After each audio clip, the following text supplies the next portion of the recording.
Que o texto de hoje, inicial, é o mesmo texto de 15 dias atrás. Então, Lucas, capítulo 10.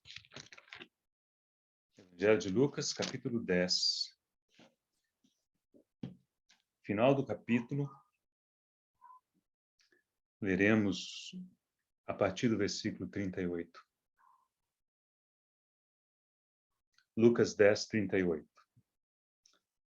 Indo eles de caminho, entrou Jesus num povoado.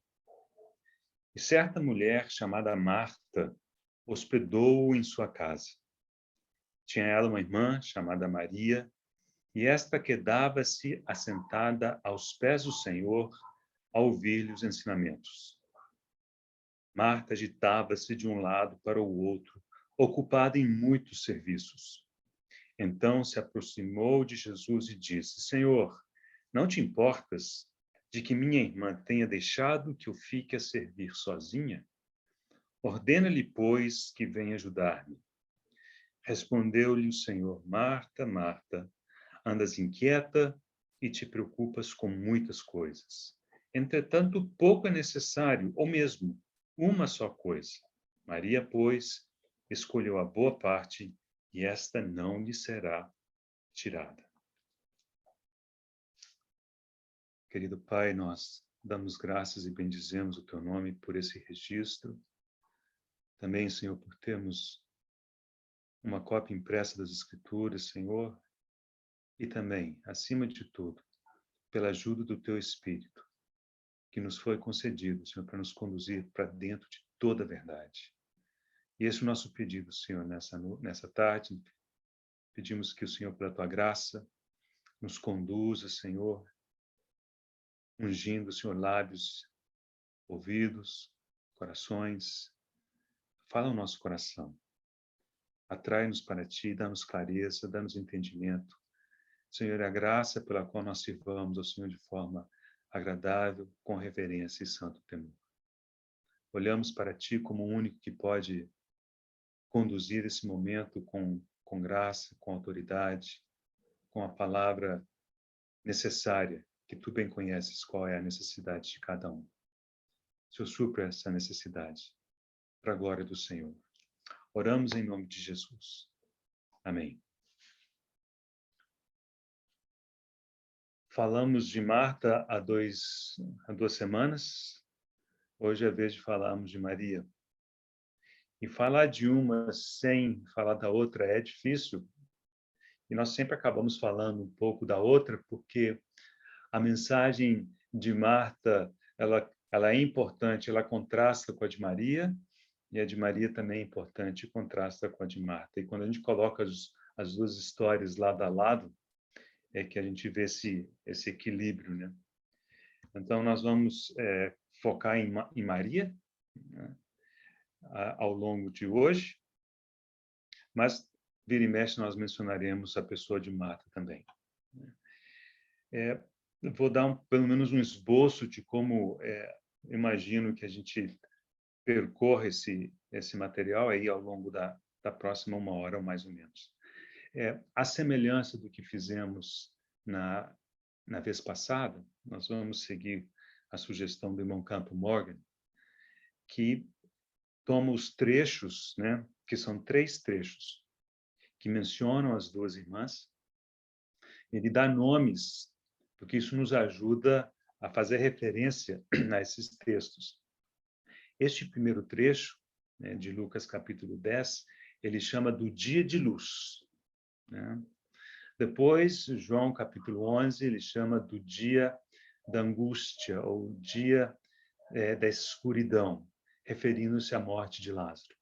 Depois, João capítulo 12, o dia do mistério, em que o Senhor já estava sendo preparado para sua paixão, crucificação, sepultamento, né, e ressurreição. Então, nós vamos fazer menção a esses 3 dias, como fizemos anteriormente, mas agora focando na pessoa de Maria. Algumas curiosidades que são muito interessantes de observarmos logo de cara. Toda vez que aparece Marta, aparece Maria. Marta nunca é mencionada sozinha, ela é mencionada com Maria. Agora, uma pergunta se faz: será que o contrário é verdade? Será que toda vez que Maria é mencionada, aparece Marta também? E aí vai depender de como entendemos algum texto. Então, por exemplo, o que eu quero dizer especificamente com isso? No dia do mistério, João capítulo 12, foi quando Maria ungiu os pés do Senhor. Okay? E lá aparece Marta.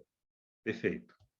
Agora, temos o que talvez seja um texto paralelo a esse de João capítulo 12. Então, temos um texto paralelo em Mateus capítulo 26, em Marcos capítulo 14.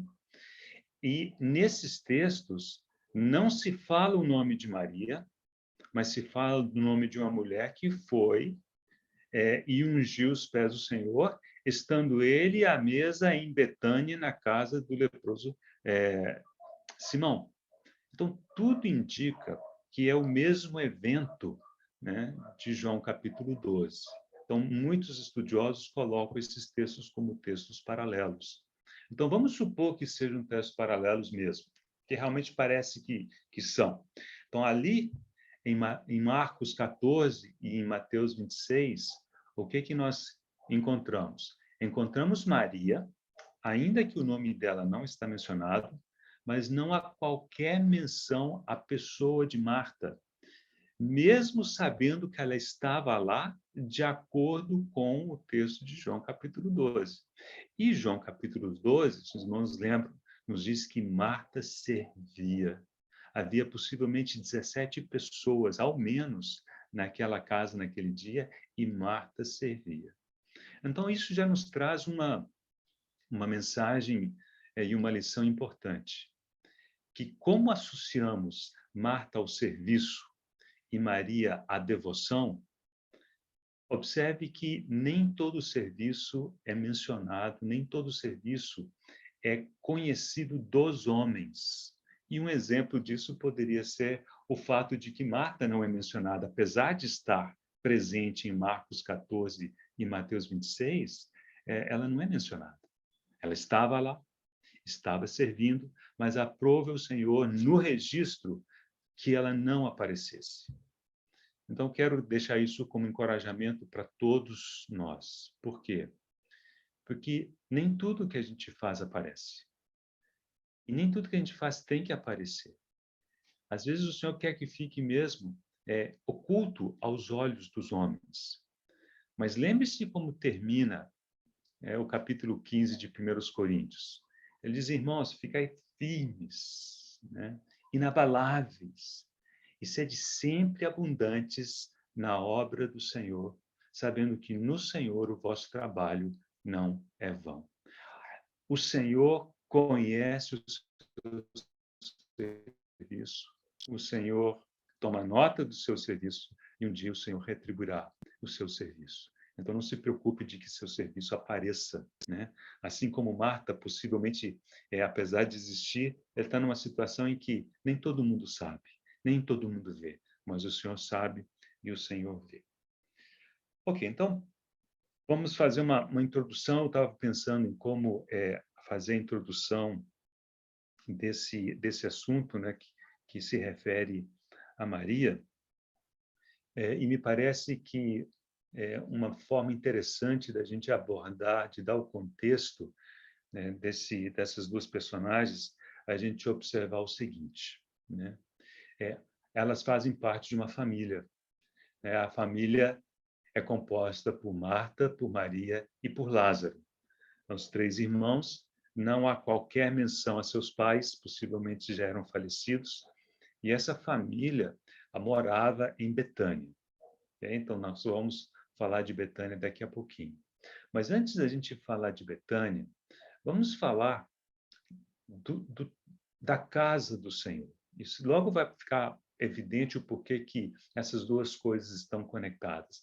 A casa do Senhor, né, e Betânia. Então, estamos em Lucas, né? Vamos voltar algumas poucas páginas para o capítulo 2 de Lucas.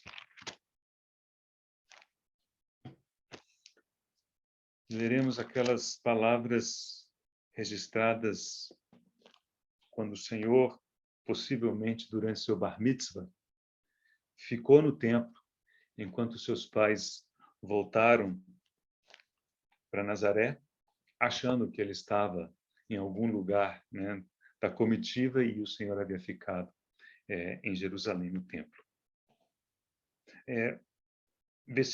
Bom, a história os irmãos conhecem, não preciso relatar. Versículo 48 diz: logo que seus pais o viram, eles estavam procurando pelo Senhor já aflitos, né? Ficaram maravilhados. E a sua mãe lhe disse: filho, por que fizestes assim conosco? Teu pai e eu, aflitos, estamos à tua procura. E agora leremos a resposta do Senhor. Antes de ler a resposta do Senhor, não sei quantos observaram que essas palavras são as primeiras palavras do Senhor registradas no Novo Testamento. Então, as primeiras palavras registradas do Senhor no Novo Testamento são essas que aparecem aqui no versículo 49. E o que o Senhor respondeu foi: por que me procuráveis? Não sabíeis que me cumpria estar na casa de meu pai? Então, aqui temos uma declaração cheia de significado. Bom, primeiro, ele se refere ao templo como a casa do seu pai. E nessa declaração tem outro aspecto. Ele diz que lhe cumpria estar ali. Ou seja, era correto, era um dever dele estar na casa do seu pai. Né? Outra tradução fala de estar envolvido com os negócios do seu pai.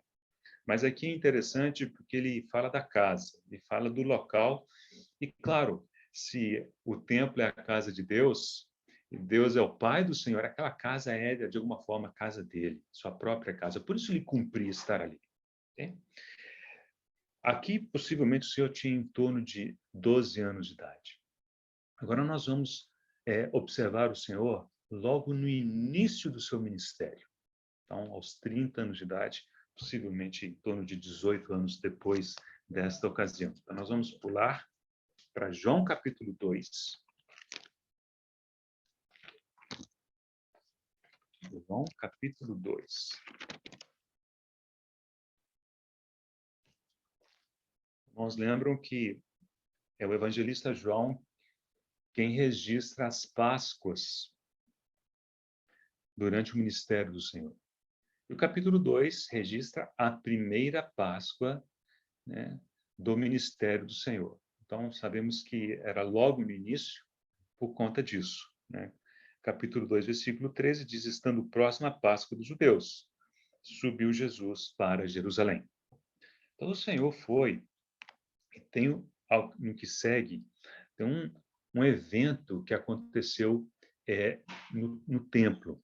Né? Naquele lugar onde ele havia ficado, né, segundo Lucas, capítulo 2. Né? Versículo 14. E encontrou no templo os que vendiam bois, ovelhas e pombas, e também os cambistas assentados. Tendo feito um azorrague de cordas, expulsou todos do templo, bem como as ovelhas e os bois, derramou pelo chão o dinheiro dos cambistas, virou as mesas e disse aos que vendiam as pombas: tirai daqui estas coisas, não façais da casa do meu pai casa de negócio. Então, mais uma vez, encontramos aqui essa expressão casa do meu pai, mas num contexto bem diferente. Aqui é o que se convenciona chamar da purificação do templo. E antes de que vocês se confundam, lembre-se que existem duas purificações do templo. Essa logo no início do ministério do Senhor, e existe uma que nós vamos ver também ao final do ministério do Senhor. Mas aqui eu quero chamar a atenção para o fato de que essa expressão, casa de meu pai, está com uma associação. E a associação é com um processo. O Senhor disse: não façais da casa do meu pai casa de negócio. O tempo verbal é o tempo de algo que está em curso, ou que corre o risco de acontecer. Como se ele dissesse: olha, do jeito que está, isso aqui vai se tornar uma casa de negócios, né? Não façais, não tornem, não transformem a casa do meu pai em casa de negócio. Então, vemos que logo no início do ministério do Senhor, né, a casa do Pai do Senhor, né, a casa do templo, estava começando a passar por um processo, né? Mas o Senhor ainda se refere a ela como a casa, né, do meu Pai. Agora, voltamos para Marcos. Acho que nós vamos aproveitar aqui agora o texto de Marcos. Marcos, capítulo 11. Marcos, capítulo 11, descreve a entrada do Senhor em Jerusalém. Significa o início, praticamente, da Semana da Paixão. E, a partir do versículo 15, encontramos a outra purificação do templo. E, claro, já é a Semana da Paixão, ou seja, estamos ao final do ministério do Senhor.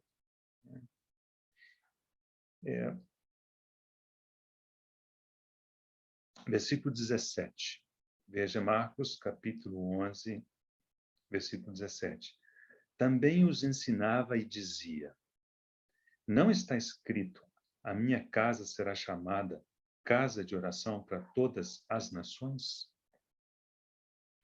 Vós, porém, a tendes transformado em covil de salteadores. Aqui o Senhor declara com todas as letras de que essa transformação estava em curso. O templo, a casa do Pai, que era para ser casa de oração, estava sendo transformada, né, em covil de salteadores. E no texto paralelo de Lucas, o verbo já está no passado. Lá diz, a transformaste em. Então, esse processo é como se já estivesse no final e a casa, né, do Pai já não era aquilo que deveria ser.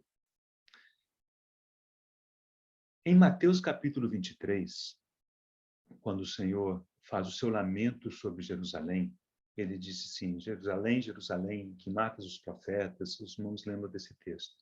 Logo depois ele diz assim, eis que a vossa casa vos ficará deserta.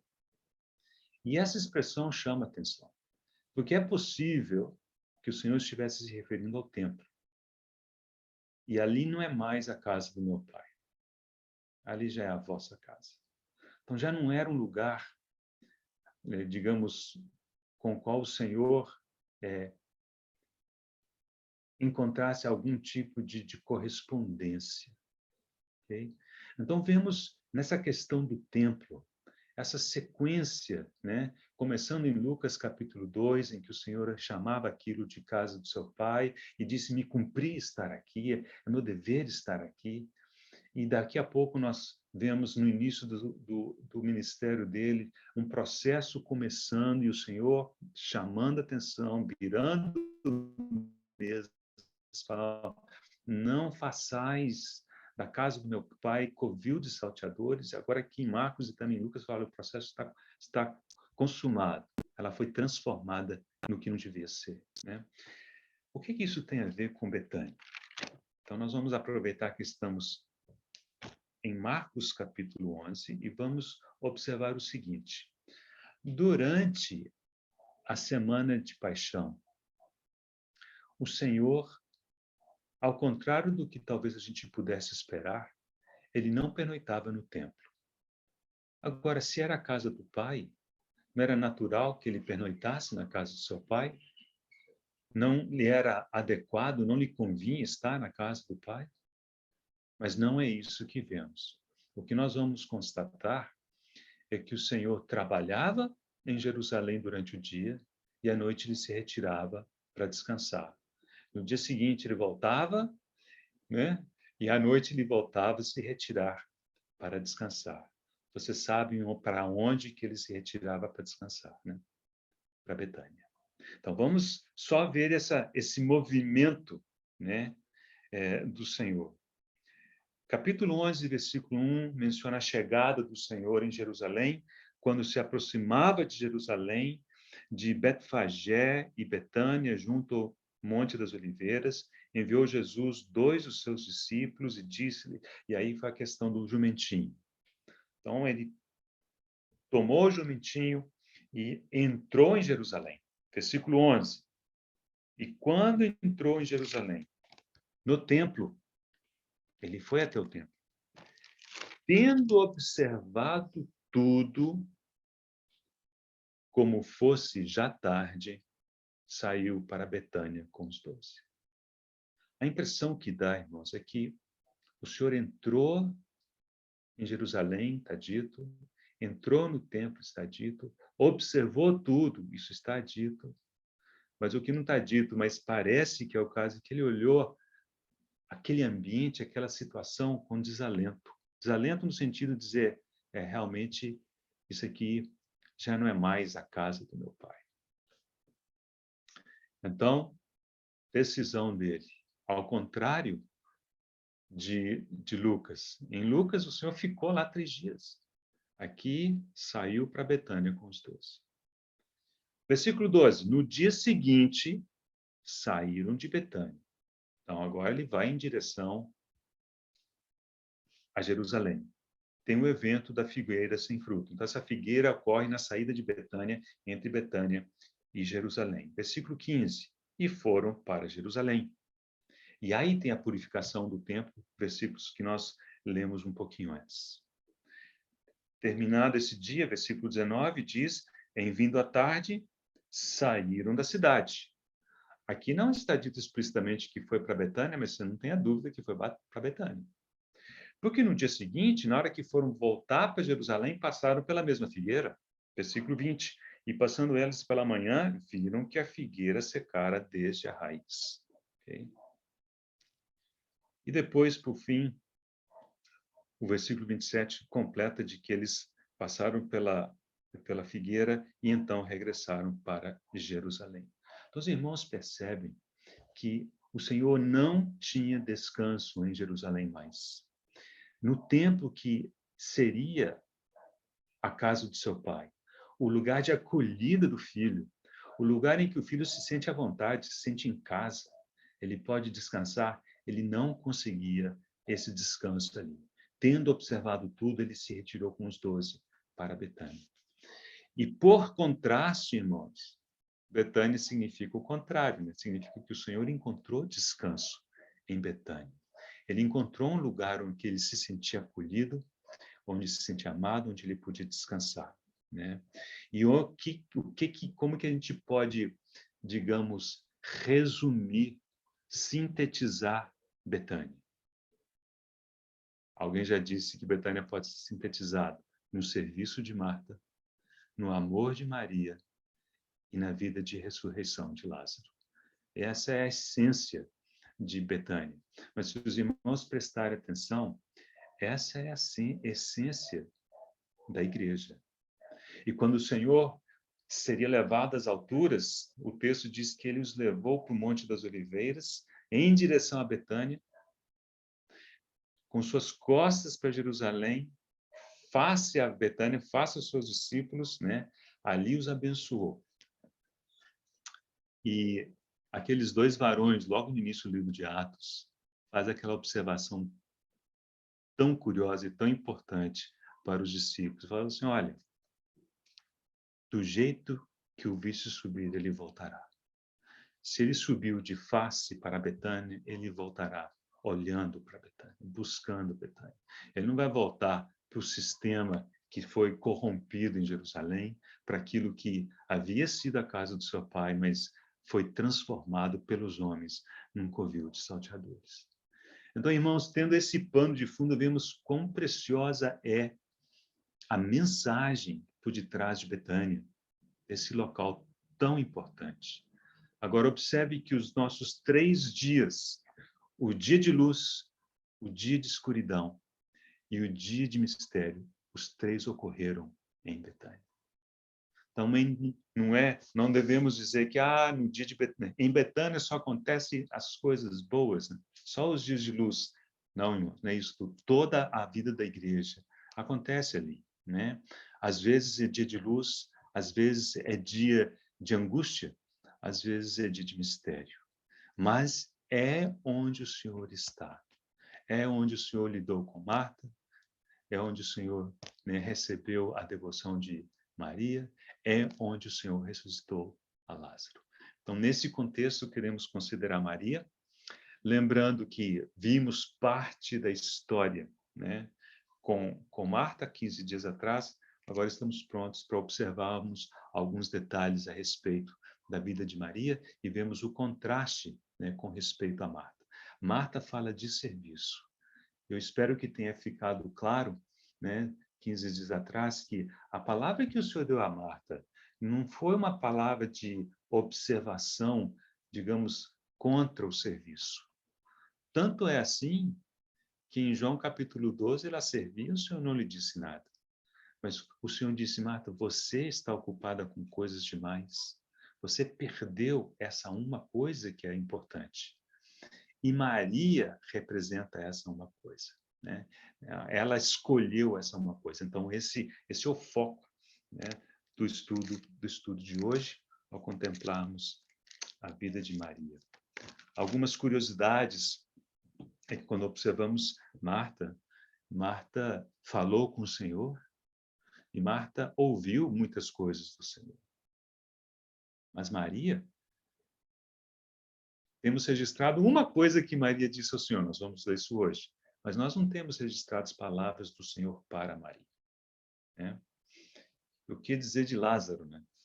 Não temos nenhum registro de palavras de Lázaro, e o único de registro de palavras do Senhor para Lázaro, a única conversa, entre aspas, registrada, é quando o Senhor, de face para aquela tumba, disse: Lázaro, vem para fora, né? Palavras registradas do Senhor para Lázaro. Vamos lá, irmãos, Lucas capítulo 10. Então, já lemos esse texto, deixe-me apenas apontar algumas coisas curiosas, né? Vou começar com um parágrafo do irmão Campo Morgan. Eu achei muito curioso. Mas é claro, isso que não é a opinião dele. Ele diz que a impressão que ele tem das pessoas com respeito a Maria é o que está nesse parágrafo. Então, veja o que ele diz. A impressão que temos de Maria é de uma mulher um tanto anêmica, uma mulher dependente, que, distante de qualquer afeição, estava disposta a ficar sentada calmamente, esquecida dos deveres que são feitos por outra pessoa. Então, algumas pessoas, vamos dizer, com um perfil mais do tipo Marta, mais de serviço, né, ao encontrarem com pessoas com um perfil mais calmo, mais quieto, mais devocional, como o de Maria, às vezes ficam agitados, assim como Marta ficou, né? E assim como Marta, às vezes elas ficam inquietas e existe uma certa reclamação, uma certa crítica, né? Quase que chegando para o Senhor, dizendo: Senhor, não te importas que ela tenha deixado a servir sozinha? Mas, enfim. Agora, observe como Maria é apresentada no texto. Eu vou ler na tradução atualizada e depois eu vou ler outras duas traduções em que uma palavrinha muito importante aparece. Na revista atualizada diz: tinha ela, falando de Marta, tinha ela uma irmã chamada Maria, e esta quedava-se assentada aos pés do Senhor, a ouvir-lhe os ensinamentos. A revista corrigida diz assim: e tinha esta uma irmã chamada Maria, a qual, assentando-se também, olha a palavra também, aos pés de Jesus, ouvia a sua palavra. E a tradução literal de Young tem também duas vezes. A tradução diz: e ela também tinha uma irmã chamada Maria, que também, tendo se sentado aos pés de Jesus, ouvia a palavra. Então, esse também é fundamental para entendermos, né, o que aconteceu no dia de luz. Primeiro, precisamos combinar o seguinte, o também se refere a quem?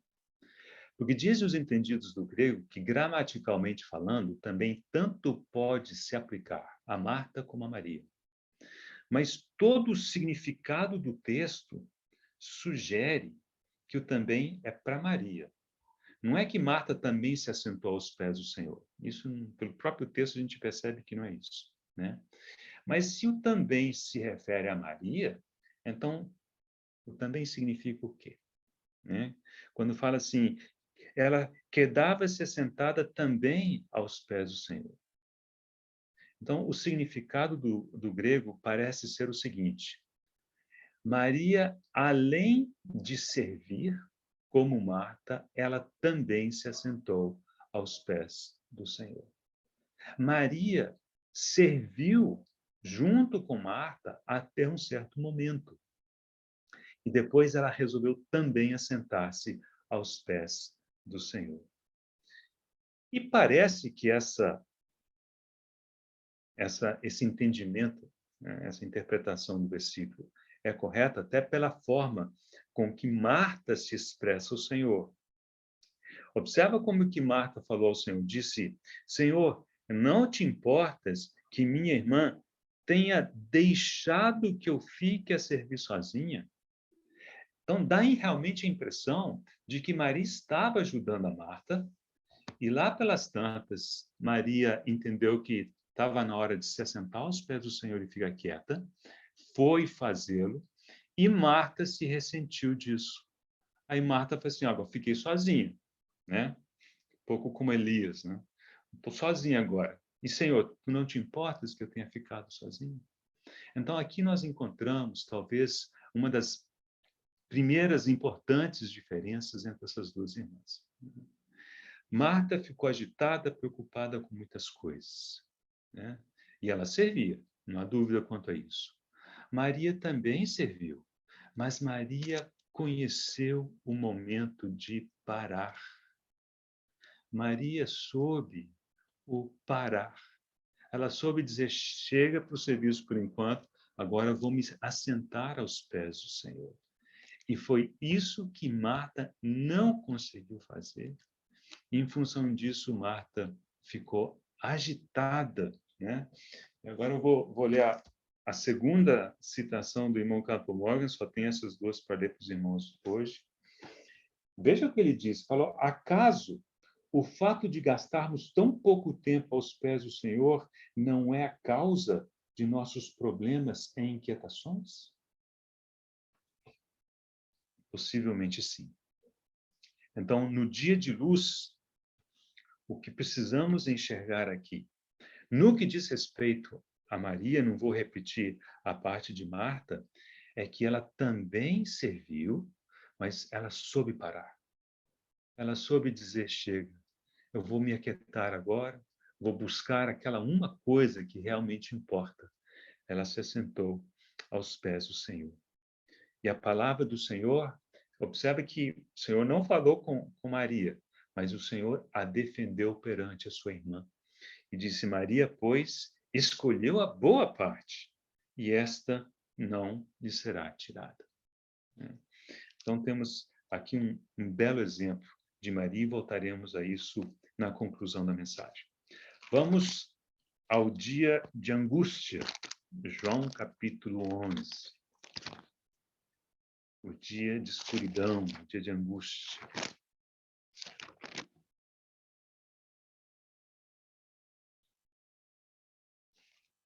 Capítulo 11 de João começa relatando o fato de que Lázaro havia ficado doente.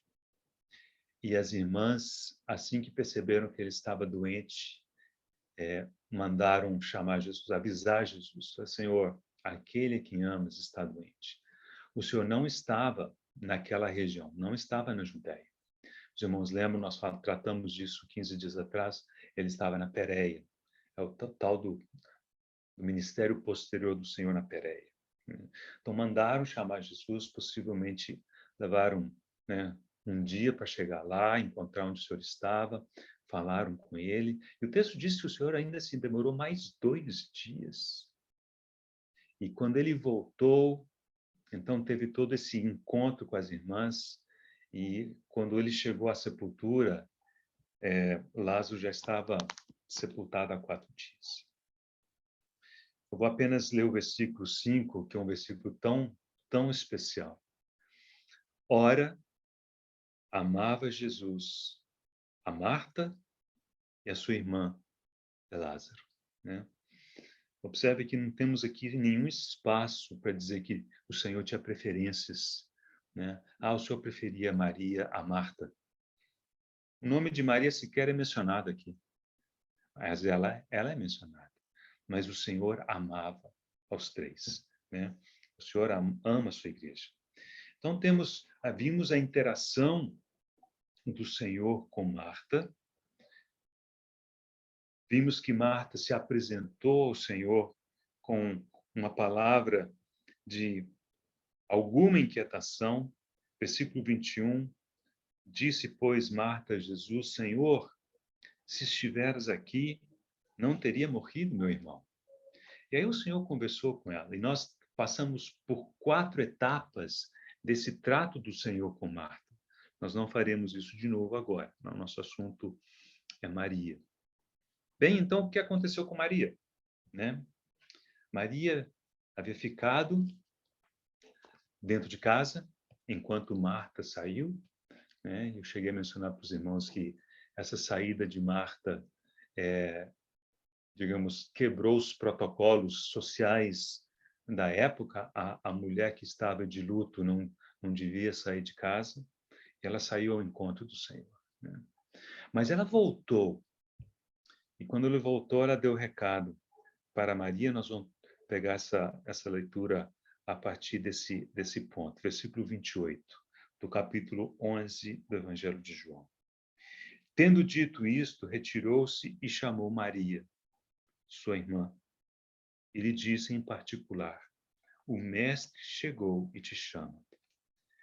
Ela, ouvindo isso, levantou-se depressa e foi ter com ele. Pois Jesus ainda não tinha entrado na aldeia, mas permanecia onde Marta se avistara com ele.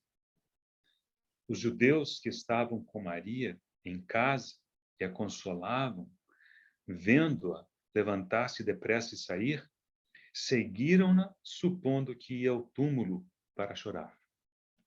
Quando Maria chegou ao lugar onde estava Jesus, ao vê-lo, lançou-se-lhe aos pés, dizendo, Senhor, se estiveres aqui, meu irmão não teria morrido. Observe que essas palavras são essencialmente as mesmas palavras que foram proferidas por Marta. Mas toda a atitude das duas parece ser muito diferente, né?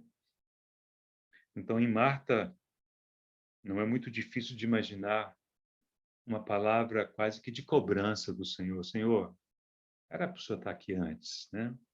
Mas Maria, ela se derramou, se lançou aos pés do Senhor e proferiu essas palavras aos pés do Senhor. Aquele lugar tão conhecido dela, né, irmãos? Nós encontramos os pés do Senhor relacionados a Maria nos 3 dias. No dia de luz, aqui no dia de angústia e também no dia de mistério. Ela estava acostumada a buscar consolo aos pés do Senhor, ouvir a voz do Senhor aos pés do Senhor. Então, num momento tão angustiante como esse daqui, do dia de angústia, não é de admirar que ela decidiu lançar-se aos pés do Senhor. Ali ela receberia conforto, uma palavra, enfim, né? Mas o texto não registra nenhuma palavra em especial. O que mais que o texto diz? Que o Senhor a viu chorar. Jesus, vendo-a chorar, e bem assim os judeus que a acompanhavam, agitou-se no espírito e comoveu-se. Irmãos, essa palavra agitou-se não tem nada a ver com, né, aquela andas agitada de Marta. Aqui é um mover no espírito. O Senhor foi movido no espírito. E comoveu-se. E daqui a pouco o Senhor chorou. Então, irmãos, observem como que é, abre aspas, o funcionamento, perdoa a palavra, soa muito técnica, muito mecânica, né? Mas o funcionamento de uma pessoa espiritual, nesse caso do homem espiritual. Primeiro, uma moção no espírito, lá dentro, né? Aí houve, então, uma comoção. E então o Senhor se manifestou em choro, em lágrimas. E o Senhor chorou, né? Ao contrário de tantas vezes, as nossas lágrimas têm a sua origem em emoções que nascem na nossa alma, né? Nas nossas emoções, muitas vezes descompensadas e descontroladas, né? Mas aqui nós vemos o Senhor foi movido no espírito. E aí comoveu-se. Depois o Senhor chorou. E perguntou, onde o sepultastes? Eles lhe responderam, Senhor, vem e vê. O irmão Campbell Morgan diz que, ele diz que não há registro de palavras do Senhor para Maria, a não ser talvez esse versículo 34. Mas ele acha que essa pergunta não foi feita só para ela, foi feita para todos aqueles que estavam ali, né? Onde o sepultastes? Então, apesar do Senhor, irmãos, não ter respondido a Maria com palavras, com raciocínios, com promessas, assim como fez com Marta, vide o texto anterior, mas o Senhor respondeu a Maria com as suas próprias lágrimas. Depois nós vamos ver um versículo em Filipenses que fala da comunhão dos seus sofrimentos. Há comunhão no sofrimento. E ali o Senhor teve comunhão com Maria de forma tão íntima, tão bonita, né? Essa é a comunhão que há na devoção.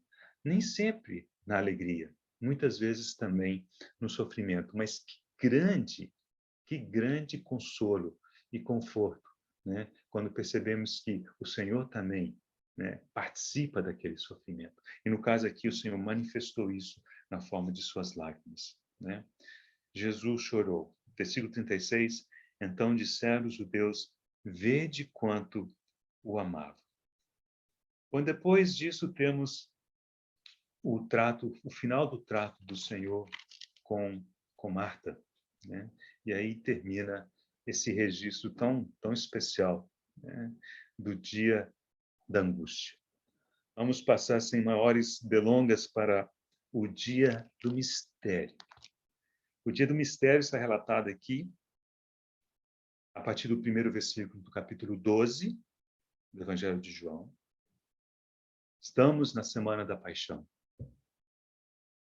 6 dias antes da Páscoa.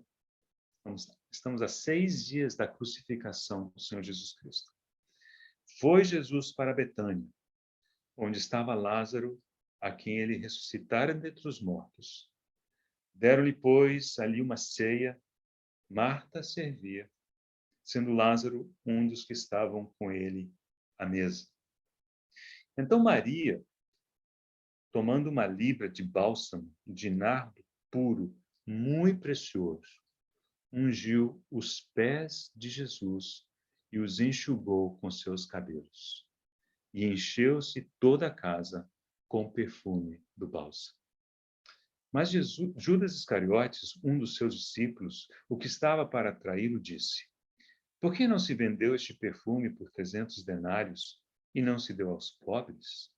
Isto disse ele não porque tivesse cuidado dos pobres, mas porque era ladrão e, tendo a bolsa, tirava o que nela se lançava.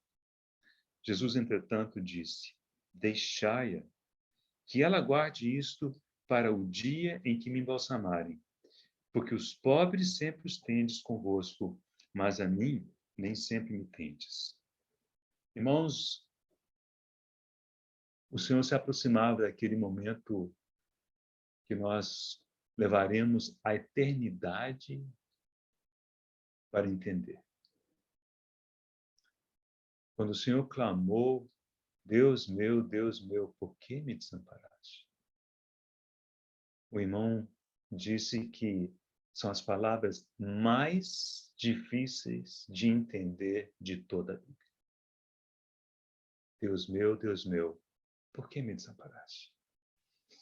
E foi Lutero, quem depois de, dizem, 2 horas, imóvel, meditando sobre esse texto, sobre a sua Bíblia. Ele meditava na cozinha, então o pessoal ficava de olho nisso. Quando ele terminou e fechou a Bíblia, ele disse assim: Deus abandonado pelo próprio Deus. Quem pode entender?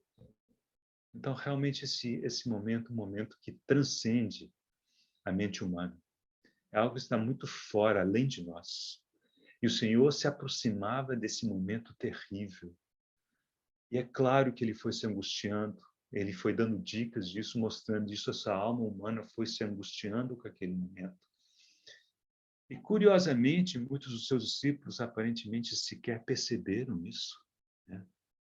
Mas, irmãos, Maria percebeu. Maria percebeu isso. E aqui, como o próprio Senhor disse, que ela se antecipou, né, para o seu sepultamento. É como se ela estivesse tão próxima do coração do Senhor, a sua comunhão, a comunhão com o Senhor no seu sofrimento fosse tão, tão real, tão concreta, que ao contrário dos seus discípulos, ela percebeu que o momento era um momento de grande dificuldade para o Senhor. Então, foi que ela, quebrando aquele vaso, ungiu os pés do Senhor. E mais uma vez, temos a menção aos pés do Senhor. Então, sempre que vemos Maria, seja no dia de luz, seja no dia de angústia, seja no dia de mistério, são mencionados os pés do Senhor. É aos pés do Senhor que manifestamos o nosso amor e a nossa devoção. Agora, esse texto, irmãos, ele não diz que ela quebrou, né, esse vaso de alabastro. Simplesmente diz que ele ungiu o Senhor, né? Agora, vamos, então, imaginar que o texto de Marcos é paralelo a esse texto e vamos ver ali, porque lá faz a menção à quebra do vaso. Marcos, capítulo 14. Marcos 14. Esse é um texto provavelmente paralelo. Versículo 3. Estando ele em Betânia, reclinado à mesa em casa de Simão leproso, veio uma mulher. Então, irmãos, se é o texto paralelo, essa mulher é Maria, trazendo um vaso de alabastro com preciosíssimo perfume de nardo puro. E, quebrando o alabastro, derramou o bálsamo sobre a cabeça de Jesus. Esses vasos eram selados, irmãos. Não tinha tampa de rosca, igual a gente tem hoje. Hoje, quem tem perfume, abre o perfume, tira a rosca, tira a tampinha, usa, volta a colocar a tampinha, fecha a rosca e espera para usar depois. Aqui não tinha jeito. Qual era a forma de liberar esse bálsamo? Não tinha outra forma a não ser quebrar, né, o pescoço do vaso. Aí quebrava ali, aí era possível derramar, e foi o que ela fez, né? Claro que isso tudo é muito cheio de significado espiritual, né? Então, vamos aproveitar que estamos falando disso. Então, abra comigo na segunda epístola de Paulo aos Coríntios. Nós já estamos naquela fase de fechamento da mensagem, isso já são as nossas conclusões.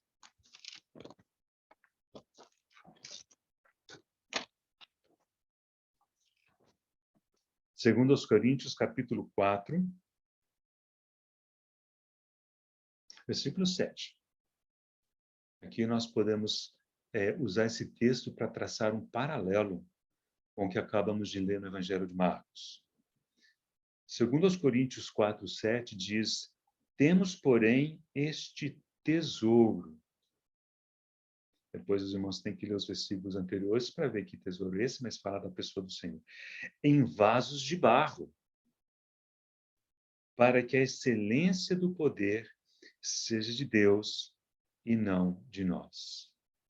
Irmãos, para que a excelência do poder seja de Deus e não de nós, ele pegou algo que é preciosíssimo e colocou em um vaso que em si mesmo não tem valor, que é um vaso de barro. Então, nós contemos essa vida do Senhor, né? Nós, vasos de barro, feitos do pó, contemos a vida de Deus, a vida do Filho de Deus, pelo seu Espírito. Isso é um tesouro preciosíssimo. Okay? Volte uma página. 2 Coríntios, capítulo 2, versículo 14. Graças, porém, a Deus, que em Cristo sempre nos conduz em triunfo, e por meio de nós manifesta em todo lugar a fragrância do seu conhecimento.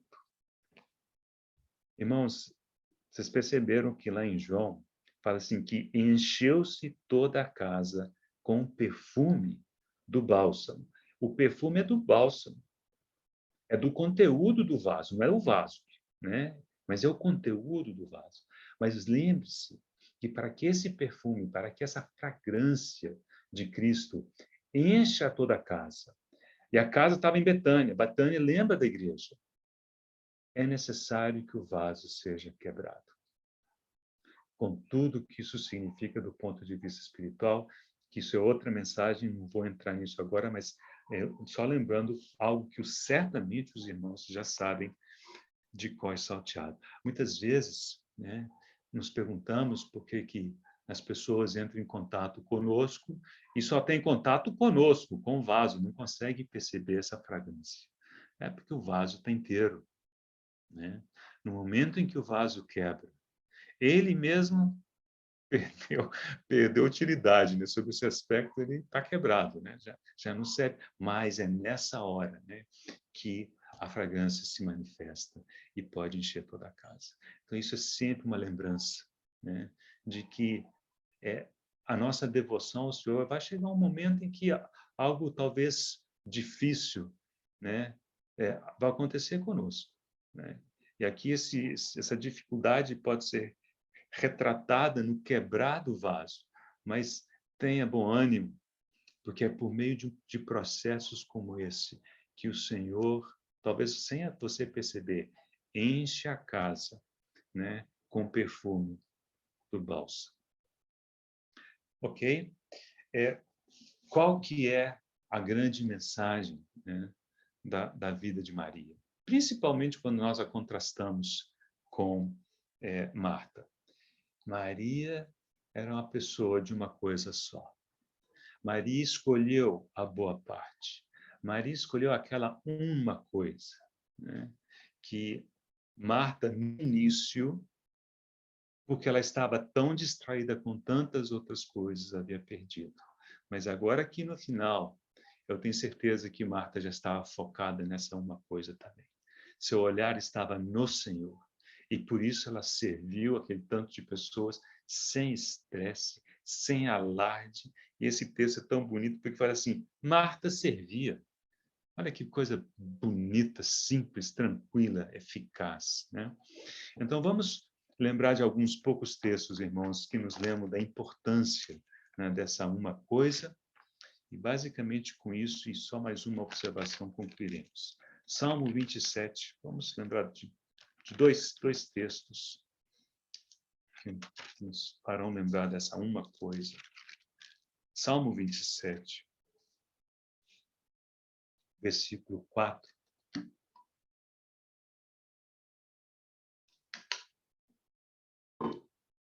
Veja a oração do salmista. Uma coisa peço ao Senhor e a buscarei. Agora, o que ele pedia ao Senhor e buscava? Que eu possa morar na casa do Senhor todos os dias da minha vida para contemplar a beleza do Senhor e meditar no seu templo. Eu não tenho dúvida que quando Maria estava aos pés do Senhor no dia de luz, era isso que ela estava fazendo, contemplando a beleza do Senhor e meditando nas palavras. Ela disse que ela ouvia, sentou-se para ouvir o Senhor. E ela ouviu, bebeu aquilo, meditou naquilo. Mas observe a ênfase aqui do salmista, quando diz uma coisa. Não duas, não três. A nossa lista de oração ela é longa, né, irmãos? Faça essa experiência. Abre a reunião de oração e fala assim, ok, vamos listar os pedidos. A gente passa mais tempo listando pedido do que orando, né? A nossa lista de oração é longa, né? Não que não devamos orar por todas as coisas. Certamente devemos trazê-las à autoridade do Senhor. Mas aqui o coração do salmista está focado em uma coisa, não nas muitas coisas. Deixe a uma coisa governar as muitas coisas. E essa uma coisa, ele diz que ele pede e busca. Olha o segredo. Não é pede e fica sentado esperando cair do céu. Ele pede e busca. Então, aqui temos o empenho, né? O batei, abrir-se-vos-á. Ele pede e busca, ele insiste. Ele está ali, e o Senhor, então, claramente deve ter respondido essa oração. Aqui temos, então, o exemplo de Davi. Vamos para o exemplo do apóstolo Paulo.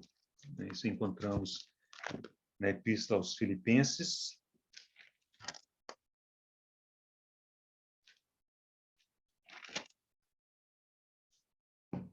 capítulo 3,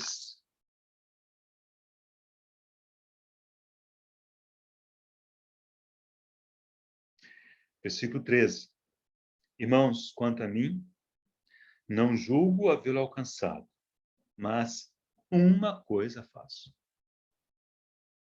Não é duas, não é três, não é quatro, uma coisa faço. Mas os irmãos podem contra-argumentar e dizer o seguinte, mas quando abrimos o livro de Atos, nós vemos Paulo envolvido com tantos serviços, tantas viagens, tantos compromissos.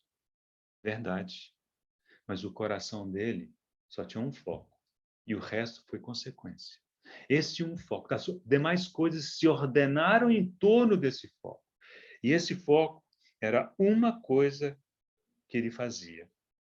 Ele esquecia das coisas que para trás ficavam e ele avançava para as que diante dele estavam. Ele perseguia a vontade do Senhor. Essa era a uma coisa de Paulo. Antes de irmos para o nosso último texto, aproveita que você está nessa página, observe no versículo 10 aquela expressão que havia mencionado, versículo 10 do capítulo 3. Para o conhecer e o poder da sua ressurreição e a comunhão dos seus sofrimentos. A comunhão dos seus sofrimentos foi o que Maria experimentou no dia da angústia, aos pés do Senhor. Okay? Ela e o Senhor sofrendo juntos, se é que a gente pode colocar dessa maneira. Bem, irmãos, vamos para o último texto. Aparece no último capítulo do Evangelho de João.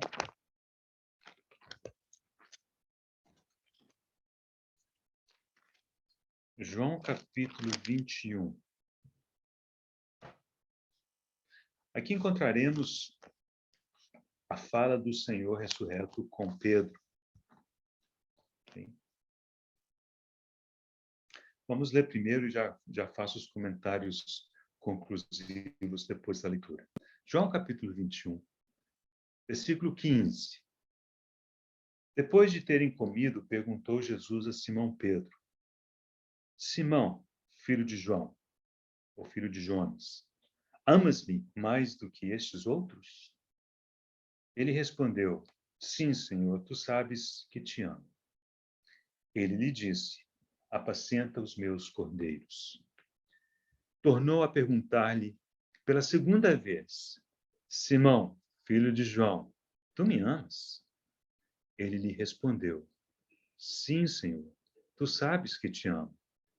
Disse-lhe Jesus: Pastoreia as minhas ovelhas. Pela terceira vez, Jesus lhe perguntou: Simão, filho de João, tu me amas?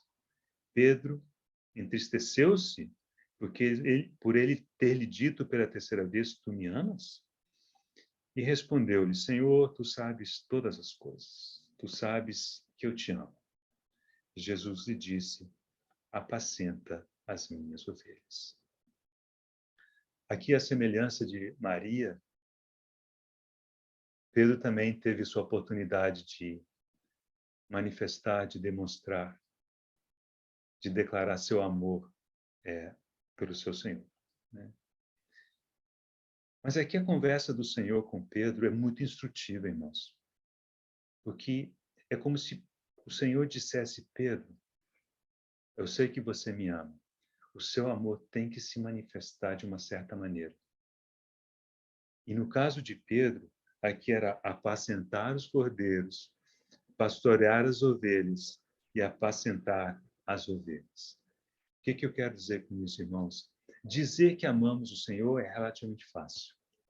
Quando olhamos para Marta, olhamos para Maria, né? Talvez a gente fale assim: usamos isso para justificar a nossa ausência de serviço, hein? Dizemos assim: não, sou como Maria, né? Eu amo o Senhor, a minha vida é uma vida de devoção, etc. Amém? Perfeito, irmãos. Amém? Que seja assim.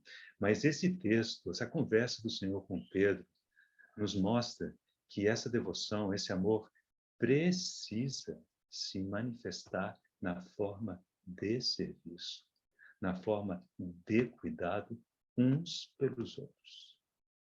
O amor pelo Senhor, ele precisa acontecer aos pés do Senhor. Mas, tendo acontecido, vemos logo aqui por esse texto, né, que ele haverá de se manifestar em serviço. Não é de admirar, irmãos, que em Betânia nós encontramos o serviço de Marta, o amor de Maria. E essas coisas, irmãos, esse serviço, esse amor, não tem como sair de nós, homem natural. Tem que sair da vida de ressurreição que temos em Cristo Jesus, depois que nascemos de novo. Então, esses três aspectos estão retratados de forma tão bonita, né, nessa família de Betânia: Marta, Maria e Lázaro. Que o Senhor fale no nosso coração, que Ele confirme a palavra e que produza o fruto que aprouver a Ele produzir. Senhor, nós damos graças a Ti e encomendamos a Tua própria palavra em Tuas mãos, pedindo que Teu Espírito a regue, Teu Espírito a cultive, que Teu Espírito sopre vida sobre ela, para que ela produza o fruto que o Senhor desejar. E pedimos com ousadia, Senhor, que produza muito fruto, para a glória do Senhor. Oramos agradecidos pela Tua palavra, pela Tua bênção, pela Tua ajuda, pela Tua direção. Em nome de Jesus. Amém.